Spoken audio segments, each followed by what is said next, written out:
Online platform पे आपका स्वागत है। आज जनरल स्टडीज़ पेपर फर्स्ट के लाइव डिस्कशन में मैं सुधीर त्रिपाठी आपका स्वागत करता हूं। मैं आज जनरल स्टडीज़ टेस्ट पेपर के इंडियन पॉलिटी के जो सवाल जो टेस्ट पेपर 1 में आए हुए हैं उसके बारे में मैं आपको बताता हूं कि कैसे एग्ज़ाम में जो यूपीएससी 2021 में जो सवाल आएंगे उसका प्रारूप कैसे होगा और कैसे उन सवालों को आप आसानी से एग्ज़ाम में सॉल्व कर सकते हैं, इसके बारे में हम प्रॉपर डिस्कशन करते हैं। हमारा ये प्रयास है कि जब आप एग्ज़ाम को दे रहे हैं तो एग्ज़ाम में सबसे बड़ा प्रॉब्लम ये आता है कि विद इन 2 आवर में आप कैसे क्वेश्चंस को सॉल्व करें। आपको लगता है कि ये सारे जो ऑप्शन हैं वो सही हैं और ऐसे जो ऑप्शंस हैं जो सही और गलत के बीच में आप कंफ्यूज हो जाते हैं। आप सोचते हैं कि यूपीएससी जो सवाल बनाया है ये सवाल में ये भी ऑप्शन सही है, ये भी ऑप्शन सही है, लेकिन सही कुछ एक और दो ही होता है। तो कैसे आप ये देख सकें कि कोई भी जो सवाल आए हुए हैं वो सवाल में ऑप्शन कौन सा राइट है, उसको पकड़ने का सबसे सही तरीका क्या होता है और किसी भी क्वेश्चन को आप कैसे आसानी से सॉल्व कर सकते हैं, इसके बारे में हम प्रयास करते हैं और देखते हैं। उसी के माध्यम से हम टेस्ट पेपर 1 में जो क्वेश्चंस आपको मिले हैं उस क्वेश्चंस के बारे में मैं डिस्कस करता हूं। तो सबसे पहले हम पहले नंबर क्वेश्चन पे आते हैं। ये कह रहा है consider the following statement with reference to the recently publish quality of life for elderly index. जो इंडेक्स जारी किया गया है एल्डर का, उस इंडेक्स के हिसाब से तो इसमें 2 स्टेटमेंट दिया है। पहला दिया है it is a published by NITI Aayog और दूसरा दिया है राजस्थान एंड हिमाचल प्रदेश और the top scoring state in elderly states and relatively aged state respectively. Reason क्या है? यह सवाल जो आपसे पूछा गया है, इस सवाल पूछने का सबसे बड़ा जो रीजन है कि ये जो रिपोर्ट जारी की गई, ये रिपोर्ट नीति आयोग के एक मेंबर थे विवेक देवराय। तो विवेक देवराय साहब ने ये रिपोर्ट जारी की और वो नीति आयोग के मेंबर हैं, सदस्य हैं।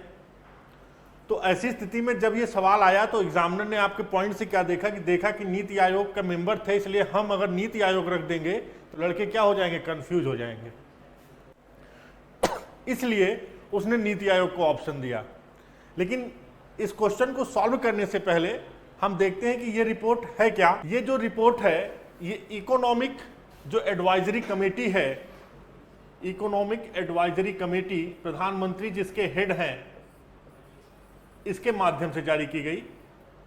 अब ये जो कमेटी है ये एक स्वायत्त कमेटी है या गैर संवैधानिक संस्था है, संविधान में जिसका कोई वर्णन नहीं है, अर्थात ये गैर संवैधानिक संस्था है जो भारत सरकार को क्या करती है, एडवाइज करती है और एडवाइस के माध्यम से यह भारत सरकार का जो इकोनॉमिक और सोशल डेवलपमेंट है उसके बारे में एडवाइस करती है गवर्नमेंट की, गवर्नमेंट कैसे इस पर कार्य करेगा। तो जो पहला ऑप्शन दिया है कि it is a published by the NITI Aayog, it means it is a published by किसके द्वारा, ईआईसी, मतलब इकोनॉमिक एडवाइजरी जो कमेटी है उसके द्वारा ये रिपोर्ट जारी की गई। तो फर्स्ट स्टेटमेंट जो इसका है ये गलत है। अब हम दूसरे स्टेटमेंट में आते हैं। दूसरा स्टेटमेंट है राजस्थान एंड हिमाचल प्रदेश और द टॉप स्कोरिंग स्टेट। तो ये जो स्टेटमेंट दे रहा है ये स्टेटमेंट सही है। इसके तहत जो राजस्थान और हिमाचल प्रदेश जो है वो टॉप स्कोरिंग स्टेट है। रीजन क्या है? और इसके अलावा इस रिपोर्ट में यह भी है कि जो यूनियन टेरिटरी है उस यूनियन टेरिटरी में जो चंडीगढ़ है वो टॉप पर है। वो चंडीगढ़ क्या है, वो टॉप पर है। तो ऐसी स्थिति में और जो नॉर्थ ईस्ट में हम देखेंगे तो वहां मिजोरम टॉप पे है, वहां मिजोरम टॉप पे है। इसके अलावा इस रिपोर्ट को जब तैयार किया गया इकोनॉमिक एडवाइजरी कमेटी के द्वारा, तो इकोनॉमिक एडवाइजरी कमेटी ने अपनी रिपोर्ट को इसको तैयार करने में 4 पहलुओं का ध्यान दिया, 4 पिलर यूज किया, जिसके आधार पर उसने स्टेट में देखा कि किस आधार पर हम कहें कि किस स्टेट में जो वृद्ध जन हैं, जो बुजुर्ग हैं, उनको हम कैसे वो करें। तो पहला उन्होंने कहा कि स्वास्थ्य के आधार पर देखते हैं, हेल्थ के आधार पर देखते हैं कि हेल्थ के आधार पर उनको एक स्टेट के द्वारा कैसे प्रोटेक्शन दिया जा रहा है, कैसे स्टेट उसको प्रोवाइड कर रहा है। दूसरा उन्होंने कहा कि फाइनेंशियल सिक्योरिटी के रूप में देखते हैं, कैसे उनको वित्त के रूप में क्या रहा है, सुरक्षा प्राप्त हो रही है। तीसरा उन्होंने कहा कि समाज उनको किस रूप में ले रहा है, सामाजिक ढांचा कैसा है और कैसे वो सामाजिक ढांचा इसको ले रहा है। और उन्होंने सामाजिक सुरक्षा की बात की कि जो सामाजिक सुरक्षा है उसका पहलू क्या है। ये 4 पिलर बताए। इसके अलावा इस रिपोर्ट में जब तैयार किया गया तो 8 सब पिलर भी बताए गए जो इसी 4 पिलर में डिवाइड कर दिए गए, और जिसके माध्यम से ये रिपोर्ट जो है इकोनॉमिक एडवाइजरी कमेटी, जिसके प्रधानमंत्री अध्यक्ष होते हैं, जो एक गैर संवैधानिक संस्था है और जो भारत को सामाजिक और आर्थिक रूप से एडवाइस करती है, इसके द्वारा तैयार किया गया। तो इसमें आपका first statement is wrong, second statement is right, it means only B is the correct answer. B क्या है? आपका सही आंसर है। अब हम आगे बढ़ते हैं नेक्स्ट क्वेश्चन पे। नेक्स्ट क्वेश्चन करा उपकर, पहले ही पॉइंट कर दिया उपकर, और इंग्लिश में इसको कहेंगे सेस।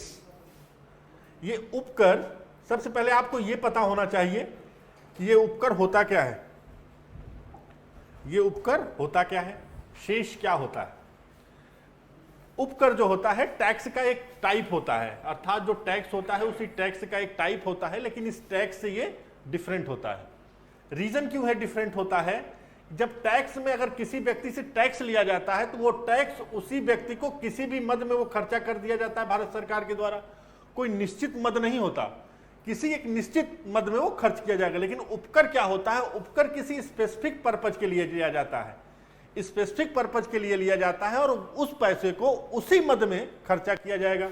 जैसे शिक्षा के लिए आपसे कोई टैक्स लिया गया और उस टैक्स को उपकर कहते हैं, तो वो पैसा जो है सिर्फ शिक्षा के लिए ही खर्चा होगा, वो पैसा और किसी मद में खर्चा नहीं होगा। इसी को हम कहते हैं उपकर। ये टैक्स का टाइप है, लेकिन टैक्स से डिफरेंट है।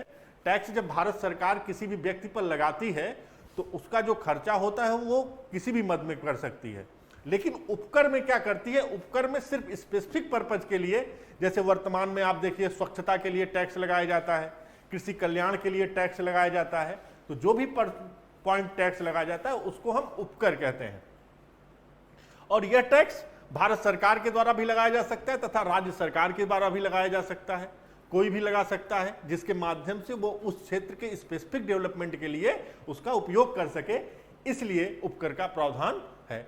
तो जो पहला स्टेटमेंट इसमें देखिए, article 270 of the constitution of describe as a cess, it is a wrong statement. 270 क्या कहता है कि if the union levies the tax, अगर यूनियन के द्वारा कोई टैक्स लगाया जाता है, जो यूनियन लगाती है, संघ सरकार लगाती है, और उस टैक्स को डिस्ट्रीब्यूशन किया जाता है किसके द्वारा? राज्यों के द्वारा, तो उसको हम कहते हैं, वो आर्टिकल 270 में है। आर्टिकल 270 कभी यह डिफाइन नहीं करता कि शेष क्या होता है, उपकर क्या होता है। इसलिए पहला जो स्टेटमेंट है वो क्या है? ये गलत है। दूसरा मैंने बताया यह विशिष्ट उद्देश्यों के लगाया जाता है, तो मैंने कहा it is a form of the tax, type of tax, but it is imposed by the specific purpose, for specific purpose. तो विशेष उद्देश्य के लिए, जैसे शिक्षा के डेवलपमेंट के लिए लगाया गया, किसानों के डेवलपमेंट के लिए लगाया गया, स्वच्छता के लिए लगाया गया। जैसे भारत सरकार, जब प्रधानमंत्री नरेंद्र मोदी देश की सत्ता पर काबिज हुए तो उन्होंने लोगों के ऊपर एक टैक्स लगाया कि स्वच्छता टैक्स। तो स्वच्छता tax it is not a type of tax, it is a type of cess. तो ये स्टेटमेंट आपका सही है। दूसरा, द यूनियन एंड स्टेट के द्वारा लगाया जाता है, संघ और राज्य सरकारों के द्वारा लगाया जाता है, ये भी स्टेटमेंट आपका सही है। It is a part of income tax slab. Slab क्या होता है? जैसे विभिन्न प्रकार का जो इनकम होती है उसको स्लैब में डिवाइड कर दिया जाता है, तो उस पर लगाया जाता है, ये भी आपका सही है। तो इसमें कौन सा सही नहीं है, विच इज नॉट करेक्ट, तो इसमें आपका जो ए ऑप्शन है ये सही नहीं है, अर्थात 270 में, संविधान के 270 में इसको किसी भी प्रकार से डिफाइन नहीं किया गया है। अब हम आगे वाले सवाल पे आते हैं। जो आपका नेक्स्ट सवाल है वो आपके राज्य के गठन के बारे में पूछ रहा है। राज्य का गठन एक ऐसा सवाल है जो हमेशा फेडरल स्ट्रक्चर से संबंधित होता है, और फिर आप जानते हैं कि संविधान के अगर हम पार्ट 1 में जाएं, भाग 1 में जाएं, तो हम देखेंगे कि जहां पर आपके संघ और यूनियन टेरिटरी के बारे में वर्णन किया गया है, तो भारत के संविधान के भाग 1 में, भाग 1 में यूनियन तथा state territory and state territory संघ एवं राज्य क्षेत्रों के बारे में वर्णन किया गया है। और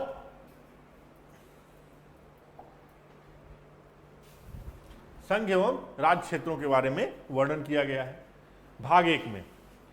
भाग 1 आपका यह भी कहता है कि जो भारत है, Bharat shall be India, India को ही हम क्या कहेंगे, भारत कहेंगे। हिंदी में उसको हम भारत कहते हैं और इंग्लिश में उसको हम इंडिया कहते हैं, दोनों क्या है, सेम है। अब भारत के जो संघ राज्य क्षेत्र हैं, जो राज्य क्षेत्र है, अर्थात भारत जो है 28 राज्य और 8 केंद्र शासित जो प्रदेश है उसमें डिवाइड है। तो 28 स्टेट एंड 8 यूनियन टेरिटरी। तो इस अनुच्छेद में यह है कि क्या संसद को यह अधिकार है कि वह राज्य के किन्हीं भी क्षेत्र तथा उसकी सीमा में किसी भी प्रकार का परिवर्तन कर सकती है। तो अनुच्छेद 3 आपको इसके बारे में बताता है और कहता है कि यह अधिकार राज्य की सीमा या क्षेत्र में परिवर्तन करने का अधिकार भारत की संसद को है। और भारत की संसद पर अगर कोई भी बिल, विधेयक या पेश होता है तो वह पूर्व में राष्ट्रपति की सहमति बहुत ज्यादा इंपॉर्टेंट है। यह सवाल आपका यूपीएससी के एग्जाम में भी पूछा गया है। यही क्वेश्चन, इसी टाइप के सवाल आए हुए हैं। आप क्लियर रखिएगा, जैसे मैं स्टेटमेंट बोल रहा हूं उस स्टेटमेंट को आप ध्यान से सुनिए। मैंने कहा कि अनुच्छेद 3 जो भारत का संविधान है वो क्या कह रहा है कि संसद को यह अधिकार है कि वह संविधान के अंतर्गत संघ सूची तथा राज्य सूची की सीमा तथा नामों में परिवर्तन कर सकता है, लेकिन संसद में कोई विधेयक सदन के पटल पर तभी रखा जाएगा जब वह राष्ट्रपति के पूर्व सहमति से हो। अर्थात बिना राष्ट्रपति के प्रायर पर कंसेंट से कोई भी विधेयक संसद के पटल पर नहीं रखा जाएगा। तो ऐसी स्थिति में राज्य जो राष्ट्रपति होगा, जो सीमा क्षेत्र या नाम में जिस राज्य से संबंधित होगा उस राज्य के पास वो भेज सकता है।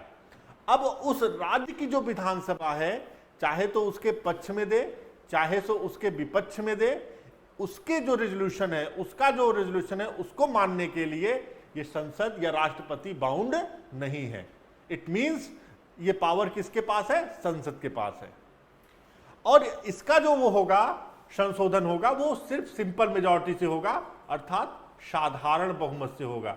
साधारण बहुमत का मतलब होता है 100 हैं तो 100 में आधे से एक अधिक, अर्थात 51 व्यक्तियों, सांसदों के द्वारा अगर कोई विधेयक पास कर दिया गया तो इसको हम क्या कहेंगे, सिंपल मेजॉरिटी कहेंगे। तो आप देखिए इसमें स्टेटमेंट क्या है, अनुच्छेद 368 के तहत संविधान में संशोधन की आवश्यकता होती है। यह स्टेटमेंट आपका टोटली रॉन्ग है। दूसरा स्टेटमेंट आपका कह रहा है कि जो legislative assembly of the concern state must pass the bill with the simple majority, that is the correct statement है। सिंपल मेजॉरिटी से पास करती है, लेकिन लेजिस्लेटिव असेंबली है, इसलिए लेजिस्लेटिव असेंबली को कोई भी पावर नहीं है। इसका मतलब ये भी स्टेटमेंट आपका सही है। मैंने क्या बताया था, पार्लियामेंट, लेजिस्लेटिव असेंबली का बात नहीं किया था। थर्ड आपका कह रहा है the parliament shall pass the bill with a simple majority following on ordinary legislative process, right statement. क्या है, यहां पर जो संसद है वो सामान्य जो प्रक्रिया होती है किसी भी कानून को पास करने से, उससे क्या कहते हैं, किसी राज्य की सीमा तथा क्षेत्र में परिवर्तन कर सकता है, अर्थात चेंज कर सकता है। तो ये स्टेटमेंट आपका राइट स्टेटमेंट है। ठीक, तो इसमें आपका सही स्टेटमेंट क्या है, सी है, सिंपल मेजॉरिटी से कोई भी राज्य की सीमा तथा क्षेत्र में परिवर्तन कर सकती है। अगला जो सवाल है, promotion of educational and economic interest of SC, ST and other weaker section is provided in which of the following provisions of the constitution of India. ये प्रोविजन सीधा किसी प्रोविजन से संबंधित है और ऐसा प्रोविजन है जिस प्रोविजन को लेकर 1951 से डिस्प्यूट चल रहा है। स्टेट ऑफ मद्रासा वर्सेस चंपाकरम द्वैराजम का जो केस हुआ, जिसके बाद में सरकार ने फर्स्ट अमेंडमेंट पास किया, ये केस वहां से संबंधित है। जब fundamental right, directive state policy, दोनों के बीच में क्लैश हुआ कि कौन सुपीरियर है, इसके तहत यह कहा गया कि स्टेटमेंट किससे संबंधित है। तो आप जानते हैं कि ये जो स्टेटमेंट है directive principles of state policy से संबंधित है। तो मैंने बताया था कि ये अनुच्छेद 46 में दिया हुआ है, जो अनुच्छेद 46 आपका डायरेक्टिव स्टेट पॉलिसी में है, राज्य के नीति निर्देशक तत्व में है, उसमें इसका वर्णन किया गया है। ये कह रहा है कि जो इकोनॉमिक आधार पर यदि हम एससी और एसटी के क्षेत्रों को क्या करेंगे, प्रमोट करेंगे। तो मैंने बताया ये डिस्प्यूट आपका 1951 से चल रहा था, जब स्टेट ऑफ मद्रास वर्सेज चंपाकरम द्वाराजन का केस आया, और इस केस में जो रिजर्वेशन का प्रावधान यूनिवर्सिटी में तमिलनाडु में किया गया, उसके विरोध में सुप्रीम कोर्ट ने कहा it is unconstitutional because it is violated the fundamental right which is mention under article 15 and 16 of the Indian constitution. और आप ये कभी नहीं कर सकते कि आप fundamental right directive state policy के प्रिंसिपल को लागू करने के लिए आप मूल अधिकारों का किसी भी प्रकार से उल्लंघन कर सकते हैं। इसी के आधार पर सर्वोच्च न्यायालय ने इसको क्या कर दिया, अनकॉन्स्टिट्यूशनल घोषित कर दिया, और कहा कि ऐसा कोई भी प्रोविजन जो मूल अधिकारों का उल्लंघन करेगा वह क्या है, असंवैधानिक है, अनकॉन्स्टिट्यूशनल है। फिर इसके लिए फर्स्ट अमेंडमेंट ले आया गया, और फर्स्ट अमेंडमेंट के माध्यम से एससी एसटी या अदर जो रिजर्वेशन की बात की गई, other backward economic social educational रूप से जो पिछड़े हुए हैं, वो उसकी बात की गई। लेकिन ये जो प्रोविजन है इकोनॉमिक जो वीकर सेक्शन की बात कर रहा है, वो आपका कर रहा है directive principles of state policy, जो आपका उसमें है, और उसमें अनुच्छेद 46 ये डायरेक्ट स्टेटमेंट है। तो इसका जो आंसर होगा वो सिर्फ 3 ओनली होगा। सवाल आपसे वही एग्जाम में पूछे जाते हैं जो एग्जाम में आने वाले होते हैं। आप अगर हर सवाल को उस पॉइंट से देखने का प्रयास करेंगे कि कौन सा आएगा कौन सा नहीं आएगा, इसीलिए किया जाता है कि आप जब भी स्टडी करें तो must be as whole aspect आप देखने का प्रयास करें। कोई भी एग्जाम का शॉर्टकट नहीं होता जिसके माध्यम से आप उसकी तैयारी करें। अगला जो सवाल है, which of the following statement is are correct with reference to the preventive detention. देखिए, दो तरह का डिटेंशन होता है। एक सामान्य डिटेंशन होता है, डिटेंशन मतलब गिरफ्तारी कहते हैं हिंदी में जिसको, एक सामान्य डिटेंशन होता है, और एक जो डिटेंशन होता है वह क्या कहते हैं, प्रिवेंटिव होता है। अर्थात किसी भी व्यक्ति को यदि लगता है कि कोई अपराध कारित कर सकता है, भारत की शांति सुरक्षा संप्रभुता में किसी प्रकार की खतरा उत्पन्न कर सकता है, तो ऐसे लोगों को प्रिवेंटिव डिटेंशन के रूप में किया जाता है। तो प्रिवेंटिव डिटेंशन की जो बात है वो भारत के संविधान के अनुच्छेद 22 में इसका वर्णन किया गया है, और बताया गया है कि जो प्रिवेंटिव डिटेंशन के बारे में बात करता है अनुच्छेद 22 में है। इसमें दो प्रकार की बात की गई है। पहला सामान्य जो ऑर्डिनरी प्रोसेस होता है किसी भी व्यक्ति को गिरफ्तारी करने का, और दूसरा जो निरोधात्मक होता है जिसे हम किसी प्रिवेंटिव कहते हैं। तो जो ऑर्डिनरी प्रोसेस होता है इसमें यह होता है कि यदि हम किसी व्यक्ति को गिरफ्तार कर रहे हैं तो गिरफ्तार करने से पहले हमें उसका आधार बताना होगा कि क्या उसका बेसिस है। दूसरा, हमको यह बताना होगा कि हमें उसको लीगल एड देना पड़ेगा, अर्थात हमें वकील का चॉइस उसको देना पड़ेगा कि कौन सा वकील जो लीगल होगा वो उसको एडवाइस दे सके। तीसरा, हमको उसको विद इन 24 आवर में मजिस्ट्रेट के सामने प्रस्तुत करना होगा। अगर ऐसा नहीं करता तो उसके राइट्स का या फंडामेंटल राइट का वायलेशन होगा। ये तो ऑर्डिनरी प्रोसेस है। दूसरा जो प्रोसेस होता है निरोधात्मक, यह है जो सरकार के द्वारा यदि कोई व्यक्ति भारत की स्वतंत्रता, भारत की संप्रभुता, भारत की शांति को किसी भी प्रकार से कमजोर करता है, तो ऐसी स्थिति में उसे क्या होगा, निरोधात्मक अर्थात प्रिवेंटिव रूप से रोका जाएगा। तो इसमें क्या कह रहा है, इसमें यह कहता है कि यदि कोई व्यक्ति गिरफ्तार किया जा रहा है तो उस व्यक्ति को 3 माह से ज्यादा हम क्या करते हैं, गिरफ्तार नहीं कर सकते। यदि हम उस व्यक्ति को 3 माह से ज्यादा गिरफ्तार रखना चाहते हैं तो ऐसी स्थिति में हमको हाई कोर्ट के जज की एक एडवाइजरी कमेटी होगी, और उस एडवाइजरी कमेटी से हमको क्या लेना पड़ेगा, एडवाइस लेना पड़ेगा। वो हमको जब परमिशन देगी तभी हम ऐसा कर सकते हैं। और यदि उसको क्या मिलेगा, उसको उसका ग्राउंड बताया जाएगा, आधार बताया जाएगा, किस आधार पर आपको प्रिवेंटिव किया जा रहा है, निरोध किया जा रहा है। तो इस आधार पर आप जानते हैं जो प्रिवेंटिव डिटेंशन होता है अपने में एक ऐसा लॉ होता है जो विश्व के अधिकांश देशों में हमेशा इमरजेंसी के सिचुएशन में यूज किया जाता है। लेकिन आप लोग हमेशा अपने माइंड में रखिएगा कि भारत के परिप्रेक्ष्य में ऐसा नहीं है। भारत के परिप्रेक्ष्य में ये इमरजेंसी में तो यूज किया ही जाएगा, इसके अलावा शांति के समय भी इसका यूज किया जा सकता है। आप जानते हैं कि भारत की जो संसद है वो समय समय पर प्रिवेंटिव लॉ पास करती है। जैसे इस समय अनलॉ जो एक्ट है, अनलॉ जो एक्ट है जिसके गैर कानूनी जो निरोध अधिनियम है 2004 में जो पास किया गया। आपने पोटा का नाम सुना होगा जिसे 2002 में पास किया है। टाडा का नाम सुना होगा, नेशनल सिक्योरिटी बिल राष्ट्रकुका का नाम सुना होगा। तो 1950 में भी एक्ट पास किया गया, निवारक निरोध अधिनियम 1950, ये भी पास किया गया। तो ये सारे एक्ट क्या हैं, वो प्रिवेंटिव डिटेंशन के बारे में है, और जब आपने क्लास में पढ़ा होगा तो आपने इसके बारे में और भी ज़्यादा डिटेल में देखा होगा। अब हम इसके आगे चलते हैं।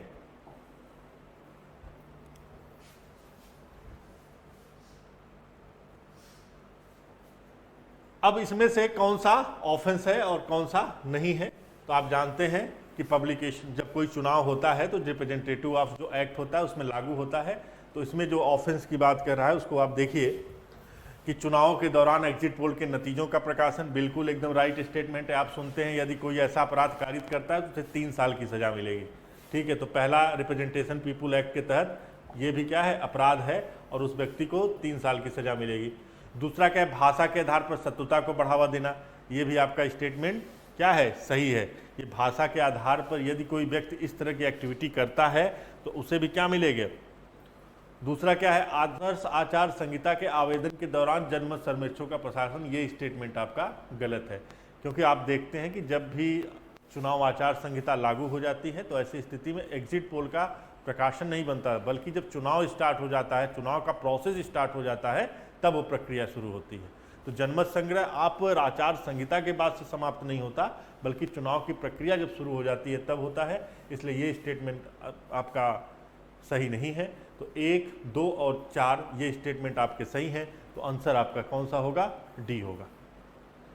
ठीक है, अब इसके हम आगे चलते हैं।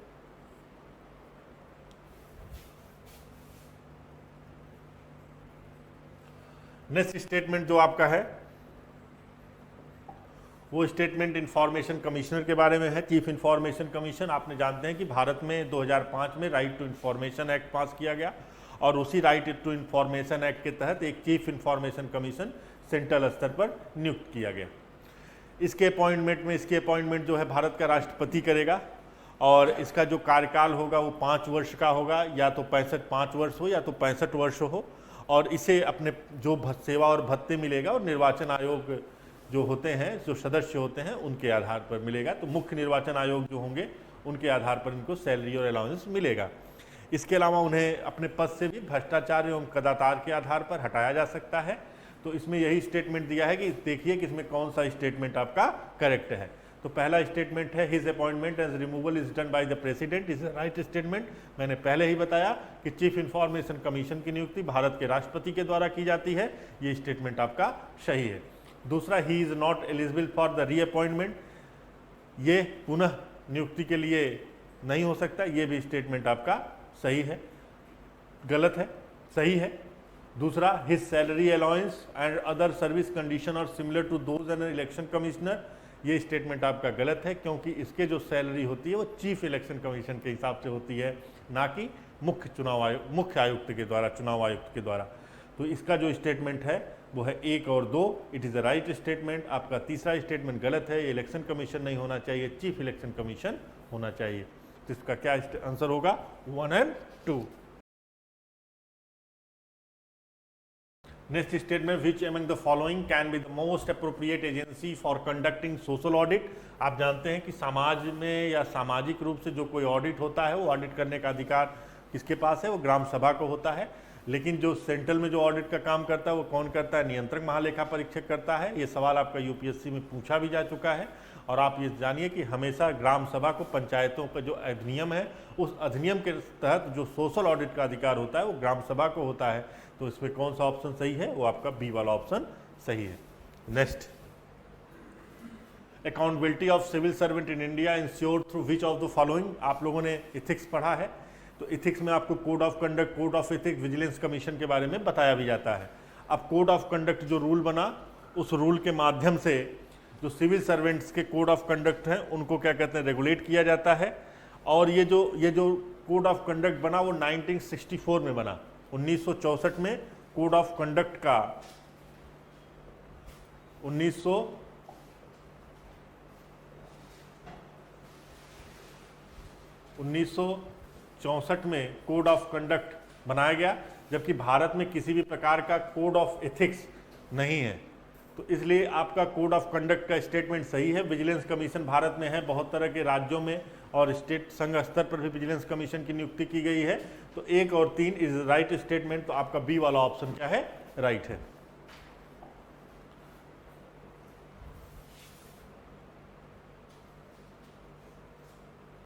नेक्स्ट है, Indian constitution said to be the synthesis of parliamentary sovereignty and judicial supremacy, which of the among the following statement is support in this argument. तो आप देखते हैं कि भारत में कौन संविधान सिंथेसिस किसका है, पार्लियामेंट भी सुप्रीम है और इंडिपेंडेंस ऑफ जुडिशरी, न्यायालय की स्वतंत्रता ही है। तो ऐसी स्थिति में कौन सा है, तो the power to amend the constitution provided under article 378 of the constitution, it is a right statement. भारत के संविधान संशोधन की जो भारत के संविधान संशोधन की भारत में संविधान संशोधन की जो बात की गई है वह संविधान संशोधन के अनुच्छेद 368 के तहत किया गया है। 368 के तहत भारत के संविधान में क्या किया जा सकता है, संसद के द्वारा संशोधन किया जा सकता है। अर्थात इसमें 368 के तहत 3 तरह के संविधान संशोधन होते हैं, आपने पढ़ा है। सामान्य होता है, विशेष बहुमत होता है, तब विशेष तथा आधे से अधिक राज्यों का अनुसमर्थन होना चाहिए, तभी संविधान में संशोधन हो पाएगा। तो जो है संविधान में पावर किसके पास है, किसी भी प्रोविजन को संशोधित कर सकती है, 368 के तहत है। लेकिन दूसरा स्टेटमेंट क्या है, जुडिशियल।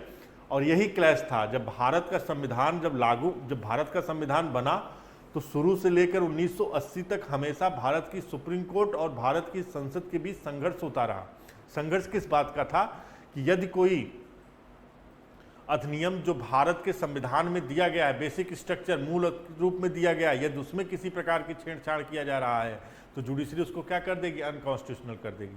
तो इसी आधार पर 1973 में जब Keshavananda Bharati versus state of Kerala के केस में सुप्रीम कोर्ट ने यह कहा कि parliament has a power, parliament के पास पावर है कि वो संविधान के किन्हीं भी उपबंधों का कैसे भी संशोधन कर सकती है, लेकिन पार्लियामेंट के पास यह पावर नहीं है कि उस संविधान के किसी भी मूल अधिकार को, बेसिक स्ट्रक्चर, मूल संरचना को किसी भी प्रकार से संशोधित कर दे।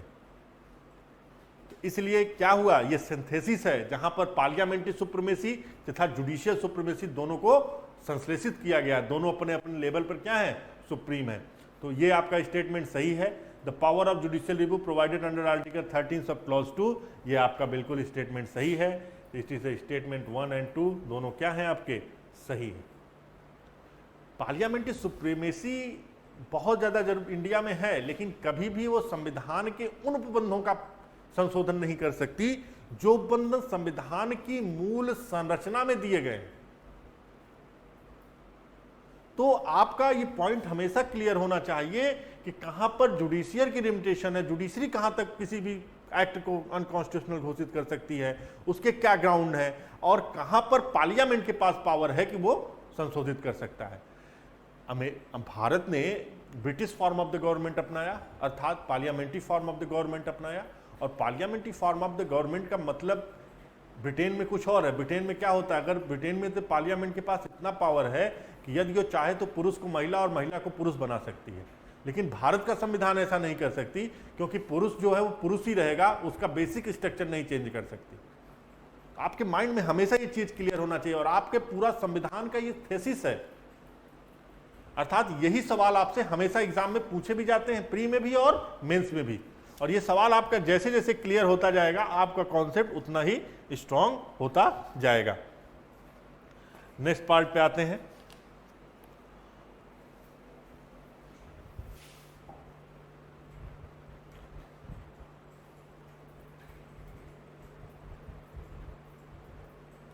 अब इसमें छठी अनुसूची के बारे में आपको बताया गया है कि छठी अनुसूची क्या है। इससे पूछा गया कि जो छठी अनुसूची में अधिकार हैं वो किसको हैं। तो इसमें पहला जो क्वेश्चन है, छठी अनुसूची के तहत बनाए गए स्वायत्त जिले राज्य के कार्यकारी प्राधिकरण से बाहर हैं। ये स्टेटमेंट आपका गलत है। छठी अनुसूची में आप जानते हैं जो ट्राइबल एरियाज होते हैं, जो असम, मेघालय, मिजोरम तथा त्रिपुरा में लागू होते हैं, असम, मेघालय, मिजोरम और त्रिपुरा में लागू होते हैं, उन स्टेटों में छठी अनुसूची लागू होती है। तो इसमें जो अथॉरिटी है ये कभी भी राज्य की परिधि से बाहर नहीं है। तो पहला जो स्टेटमेंट है ये आपका स्टेटमेंट गलत है। दूसरा क्या है, only president can increase and decrease the area of autonomous district under the 6th schedule, ये भी स्टेटमेंट आपका गलत है क्योंकि राज्यपाल को ये पावर होता है। तीसरा क्या है, the district and regional council in these region are empowered to assess and collect land revenue, ये स्टेटमेंट आपका सही है कि वहाँ पे जो लैंड रेवेन्यू होती है वो लैंड रेवेन्यू कौन कलेक्ट करता है, ये कलेक्ट करते हैं। तो आपका तीसरा स्टेटमेंट भी सही है। तो ये स्टेटमेंट आपका सही है, तो यही आपका आंसर होगा। अब विच of the following effort by the government can not be held violative of the fundamental right under the article 14 and 19? It is a very important question and कैसे है आप देखिए समझिए। संविधान में आपको शायद पढ़ने को आपने पढ़ा भी होगा लेकिन आपको समझ में नहीं आया होगा। ये सवाल वहाँ से है। ये सवाल भारत के संविधान में न्यायपालिका और जुडिशरी के जो पावर ऑफ कन्फ्लिक्ट होता है, संघर्ष होता है, उससे भी संबंधित है। ये सवाल आप सवाल में पढ़ते होंगे लेकिन कभी भी आप fundamental right, directive state policy के रिलेशन से भी संबंधित है। और ये सवाल आपके संविधान के ऐसे पार्ट से संबंधित है जिससे यूपीएससी 2 बार मेंस में भी क्वेश्चन भी पूछ चुका है और प्री में भी अगेन टू अगेन सवाल आते हैं।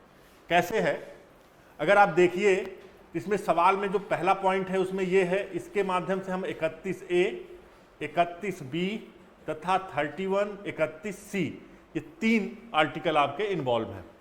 31A और 31B को प्रथम संविधान संशोधन के माध्यम से जोड़ा गया, फर्स्ट कॉन्स्टिट्यूशनल अमेंडमेंट के माध्यम से, तथा जो 31B में हमने 9वीं अनुसूची, इसके साथ 31B के साथ 9वीं अनुसूची भी जोड़ा। 31A ये कहता है कि जो लैंड जो पहले जागीर थी, उन जागीरों का क्या कर किसी भी प्रकार से अधिग्रहण नहीं कर सकते थे, तो इसके लिए 31A बनाया। और 31B में ये रखा कि यदि भारत के द्वारा कोई ऐसा कानून बनाया जाता है जिससे द्वारा व्यक्ति के मूल अधिकारों का उल्लंघन होता है तो ऐसी स्थिति में उसे 9वीं अनुसूची में डाल दिया गया। 9वीं अनुसूची के तहत जुडिशरी कोई अधिकार नहीं है कि वो अधिनियमों का जुडिशियल रिव्यू कर सके। 31C को संविधान के 25वें संविधान संशोधन के माध्यम से जोड़ा गया और यह संविधान संशोधन Keshavananda Bharati versus state of Kerala के बाद में सुप्रीम कोर्ट ने इसको कॉन्स्टिट्यूशनल घोषित किया। 31C क्या कहता है, 31C यह कहता है कि भारत के संविधान में अनुच्छेद 39A और 39B के दिए गए उपबंधों का यदि भारत की सरकार के द्वारा किसी भी प्रकार से लागू करने का प्रयास किया जाता है या कोई ऐसा कानून बनाया जाता है और वह कानून भारत के संविधान के भाग 3 के अनुच्छेद 14 तथा 19 का किसी भी प्रकार से उल्लंघन करता है, तब भी वह कानून क्या होगा, अनकॉन्स्टिट्यूशनल नहीं होगा। यहां पर सुप्रीम कोर्ट के द्वारा if any conflict between fundamental right and directive state policy, then supreme court held that if any conflict made fundamental right and directive state policy, then directive state policy shall be prevail over them fundamental right।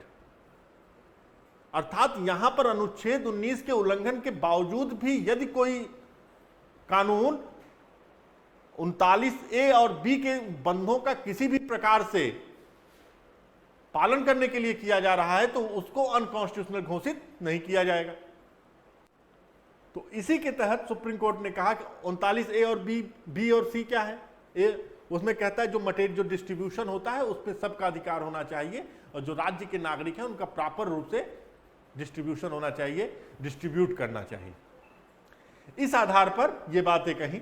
तो इसमें prevention of concentration of wealth, taking over the management of properties by the state, ये भी statement सही है। एमोलोगेशन of corporation, ये भी statement आपका सही है। जिसका 1, 2, 3 ये तीनों स्टेटमेंट आपके राइट हैं। ये सवाल आपका बहुत इंपॉर्टेंट है और ये सवाल आपसे हमने जब कॉन्स्टिट्यूशन पढ़ा होगा तो इसमें ये सवाल आपका आया होगा। इस सवाल को आप मेंस में भी और उसमें भी बहुत आसानी से लिख सकते हैं। आगे चलते हैं। Which of the following fundamental rights are also available for foreign nationals, कौन से आप जानते हैं कि संविधान के भाग 3 में मूल अधिकारों का एक लंबी श्रृंखला दी गई है। फंडामेंटल राइट के बारे में, एफआर के बारे में, फंडामेंटल राइट के बारे में संविधान के पार्ट 3 में काफी ज्यादा विवरण दिया गया है। और यह भाग आपको यह बताता है कि कौन कौन से अधिकार जो आपको सिटीजन को प्राप्त है और कौन कौन से अधिकार जो आपको नॉन सिटीजन को प्राप्त है। तो यह संविधान कहता है कि अनुच्छेद 15, अनुच्छेद 16, अनुच्छेद 19, अनुच्छेद 29 तथा अनुच्छेद 30, ये जितने अधिकार हैं ये सिर्फ भारत के नागरिकों को प्राप्त हैं और इसके अलावा जितने भी अधिकार हैं वह भारत के नागरिकों तथा गैर नागरिकों को दोनों को प्राप्त है। तो इसके तहत यह कह रहा है equality before law and equal protection of laws, इसके बारे में जो बात कर रहा है ये इसका मतलब है कि अनुच्छेद 14 में दिया गया है और यह भारत के भी नागरिकों तथा भारत के जो गैर नागरिक हैं उनको भी प्राप्त है। दूसरा, provision of discrimination on grounds of race, religion, caste, sex और प्लेस ऑफ बर्थ, ये जो पॉइंट है यह अब अनुच्छेद 15 में दिया गया है। इसका मतलब यह सिर्फ भारत के नागरिकों को प्राप्त है। राइट टू एलिमेंट्री एजुकेशन जो 86 कॉन्स्टिट्यूशनल अमेंडमेंट के माध्यम से संविधान में जोड़ा गया, यह आपका किसमें प्राप्त है? 86 के माध्यम से जोड़ा गया, यह नागरिकों तथा गैर नागरिकों दोनों को प्राप्त है। उसके बाद protection of language, script and culture of minority, ये आपका जो आर्टिकल 29 में है, तो ये किसको प्राप्त है? सिर्फ सिटीजन को प्राप्त है। तो आप देखिए which is obliged to foreign national, तो आप देखिए कि फर्स्ट और आपका third, it is right statement, first और 3 ये आपको किसको प्राप्त है? जो भारत के नागरिक नहीं है उनको भी प्राप्त है। अगला जो प्रोविजन है वो है सीमा विवाद के बारे में। यह कह रहा है कि जो सेटलमेंट बाउंड्री डिस्प्यूट होता है जिसके माध्यम से भारत के संविधान में 100वां संविधान संशोधन किया गया और भारत 100वें संविधान संशोधन के माध्यम से जो कॉलोनियां भारत में बांग्लादेश की थी और बांग्लादेश की जो कॉलोनियां भारत में थी, वो बांग्लादेश की जो भारत की कॉलोनियां थी उसका आदान प्रदान किया गया। तो क्या यह आदान प्रदान भारत के संविधान के अनुच्छेद 3 के तहत सिंपल मेजॉरिटी के तहत हो सकता है?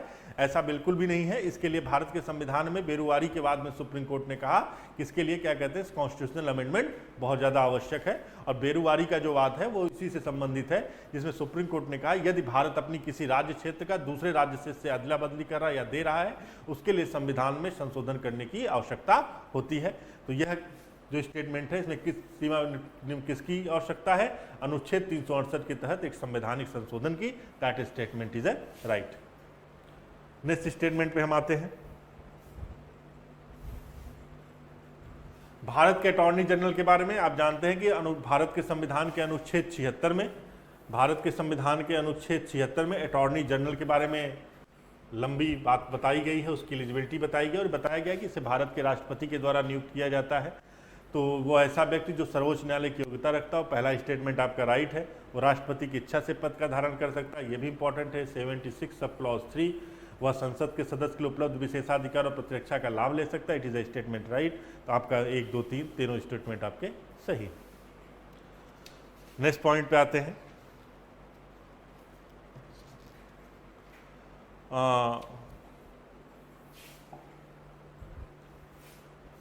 अब इसमें पूछा है कि कौन से ऐसे अधिकार हैं जो आपको कन्विक्शन ऑफ